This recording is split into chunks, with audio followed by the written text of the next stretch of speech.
Hello, hello, hello. I am author and entrepreneur, the Cerebral Palsy Vigilante, Zachary Fennell. In this video, I will be discussing those times you fall down and then struggle to get back up. I am not talking metaphorically either. See, living with cerebral palsy, or CP for short, falls happen. Step on the slightest dip in the ground and boom, down you go. Turn your body too fast and crash, you find yourself off your feet. One lapse in concentration and smack, you are invading the floor's personal space. I know, from 30 plus years of life experience with CP, I know. Nevertheless, I have always lived by the mantra, fall down, get back up. Unfortunately, that's not always an instantaneous process. A harsh reality I encountered recently. On August 5th, I started on a 2+ mile walk to work, a walk I have made multiple times before, typically accompanied by the mindset, one step at a time, reminding myself all it takes is one fall to derail everything. A truth opposed to an overcautious warning, as August 5th went to show. Because rather than my usual one step at a time mindset, I found myself mentally distracted, thinking about an email I received that morning instead of the path ahead. Consequently, I missed a slight height discrepancy in between two sidewalk blocks, resulting in me tripping and falling. Enter my mantra, fall down, get back up. I picked myself up, dusted myself off, and resumed my commute, or tried to. After a few short and painful strides forward, I recognized something was off. Thankfully, I had fallen less than half a mile up my street. I decided to turn back around, thinking I would go home, ice for 20 minutes, and then get a ride into work. Little did I know, once I grabbed the ice and plopped down on the nearest chair, that was it. 20 minutes later, I went to stand up, but I could not put any weight on my right leg, necessitating I call off from work.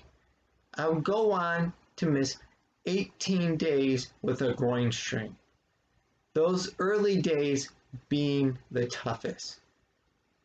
Temptation to ridicule myself crept in. Stupid me. If I'd only been more focused, I could have avoided all of this. Fortunately, I recognize this line of thinking does no good. I cannot go back and change what happened. Instead, I needed to focus on what I could do now.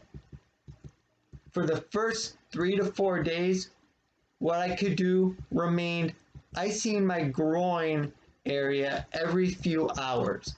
That allowed me to progress from maneuvering around like this, shuffling side to side with my good foot while gripping walls, counters, or furniture to help distribute my weight, to taking forward steps using a walker. 3 days with the walker led to a week and a half using my cane, before I was finally able to take steps unaided once more. The gradual increase in activity caused discomfort to flare. Discomfort I remedied with my heating pad.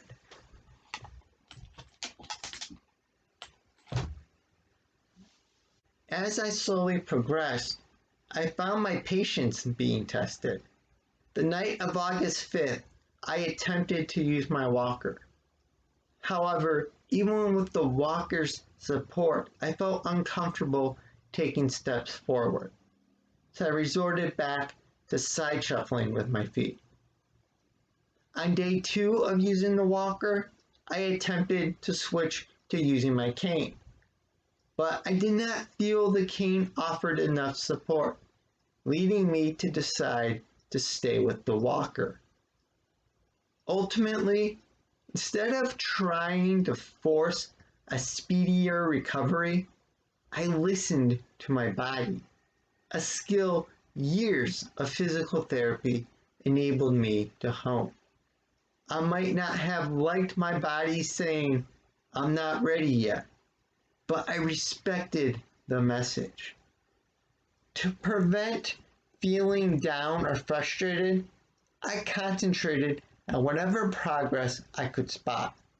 The improvement from descending stairs by scooting down on my butt to using my cane and handrails to descend. Successfully being able to step into and out of the bathtub. Those small but encouraging milestones. Encouragement. That is what I wish this video brings you. Recognizing, yes, falls happen. And when you fall, get back up. But get back up right.